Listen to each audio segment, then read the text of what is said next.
I recently realized that I have an old video all about making forms in Canva, but this was an old method before they introduced forms and introduced sheets. So I thought it was about time that I created an updated video on how you can create a form, link it to sheets in Canva so that you can do things like create a client intake form. You have to take it further where you can actually collect data and put it into a sheet. You can even download it as a CSV, all those sort of things, so that it's even more effective. And it's not just this hack and workaround like it was before, but more of a system that's going to work really well for you so that you can create not only a beautiful form, but a really functional one as well. So let's dive into Canva and have a look at how you do this and how you can build out a beautiful form and all the different options that you have. All right, so let's say that we want to create a client intake form. So first of all, what you want to do is create a website. So we want to go over to here to websites and just choose a blank one. Now you're going to go over to elements and you're going to find here forms. Then under business, we're going to go to see all and we're going to start with that project intake form. Now you can choose any one that you want to start with, but this one I think is a good one to get going with. So once you click on it, it's going to come into your page. So this is where you want to resize it and set it up how you want. Now you've got to think that this is going to be viewed like a website. Someone's going to come to this page and see it. So you want to think about how you want it to take up room on the page and then how you want to design behind it. So you might want to just add a background image, or you might want to get even more creative and create some really fun design behind it. Let's say we just want to put a photo in, so we can just place it on the page, right click, set image as background. And now we've got a background. Now, of course, you can go in and add more elements if you want. You can add a title to the top, all those sort of things. You can, just like any other, graphic on Canva, you can add other elements to your page. Now, how to actually customize this form to make it what you want. So with the form, you're going to click on Edit. And you can see here we've got questions. So this is where we add in what we actually want here. So currently it has email address, budget range, and project type. Now you can remove these if you want by clicking on the three dots and delete. You can also choose if you want something to be required. You can move it up or down to change the positioning, or you can even duplicate if you want to reuse something. So now adding extra things. So we have here short answer. So if we just wanted a short answer question, you can write in here your question. Now you can also add in long questions. So if you want to add in a section where people need to write a little bit more detail.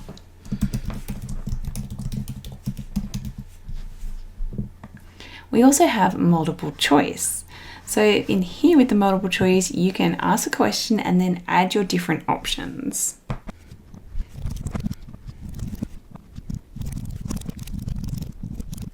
Now you can see too with the different options, any kind of drop down one, you've also got the more again. So if you want to relocate, so switch which order they're in, duplicate or even delete any, you can easily do that as well. We then have a checkbox. So you can have different checkboxes so they can choose a checkbox there for which one is best for them. You have email, which we've already got here at the top here. So if you want to collect an email address, which is probably important for most forms, you can do that because that's going to give you the details of the person. Now, also, if you want to add in their name, we can add in a short answer.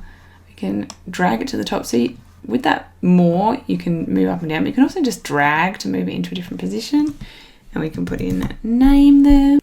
Now, also, if you decided, like, for example, one of these questions, like the special needs one, you might think, actually, maybe they might need more space. You can actually go over to the side here and click on that, and you can actually change what it is. You could actually change that one to a long answer. So you can change the type as well. The other thing is you can make something required. So something like name and email, they're going to be important ones that you probably want to be required, that they have to fill that in. So do consider what is very important. What do you need them to definitely fill in and make that required? What questions might be a bit more optional? Now you've also got number. So if you want to collect a phone number, you've also got poll. So just looking here. So if you want them to pick a particular option, some sort of poll, you've got that. You've got mood meter, so maybe it's something for a review. You wanted to ask what was your experience like with something. You can also add in the mood meter. You've also got a linear scale, which is another option for, asking for some sort of rating or how they feel about something. And then you also have star rating, which is another option there. So another way you could get people to rate things. So there's different ways you can get feedback or find out how someone's feeling about something with your form as well. Now, as you can see, this form was quite long, so it goes off the page. So what we can do in this instance, we want to zoom out. We want to grab the page. So you see that double-ended arrow, and extend the page. You want to make your page bigger if your form becomes too big to fit on the page. Now in terms of customizing how it looks. So now we've got in all the details there, all the different questions we want to ask. How can we now change the look to make it more suit our style? So we've got up the top here color, so you can see these colors. And you can see the preview of it and you can decide, hey, actually because of the color of the text, I need that to be a light color. Now also we've got font, so you can choose what font you want to use. And also the size, if you wanted your form a little bit bigger. And again, we might need to then extend the page. And as you can see, it's starting to look much more custom and much more unique to our own style from that original template that we were using for the form. So now we've got something that feels a lot more, unique. So you can definitely make this feel branded to you or, make it in your own style. Now, also when we go back to edit over here, we've also got here settings. Now in the settings, you can choose to show the header. So as you can see there, you've got the header option, or if you wanted to, you could actually put it on your website page at the top if you wanted to make a more fancy header at the top there. You can change what the header actually says here. We can change what our button says. So at the bottom here, we've got submit. So if you want to change what that says. So this is where too you can add in your own brand voice and, be more playful with it rather than just the standard, submit as well. So now we have our form ready to go. So what do we do now to start sharing this and start collecting data? So what you want to do is come up to share, website,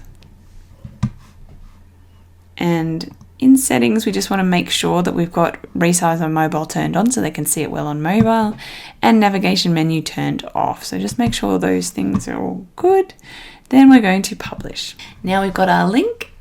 And here is our form. So this link is what you want to share with people that you want to fill out the form. And you can share this same link with as many people as you want to let them fill out this form. So now how do we get the data? Once people are starting to fill it out, where does this data go? So I'm just going to quickly fill it out as a demo and then I can show you where you actually can find this data.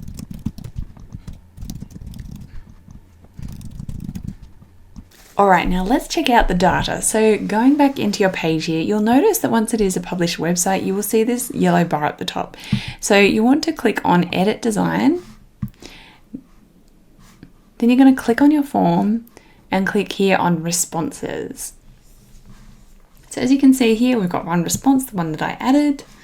So we press on View Responses. And now it's got all the details here. So what we're going to do is click Link to Sheet. And here we're going to find it all laid out in a nice spreadsheet. So it's going to put all the different details from all our parts from our form. And now what can you do with this? So this is really up to what you need to do. You might be happy with just this spreadsheet, just gathering the data from here.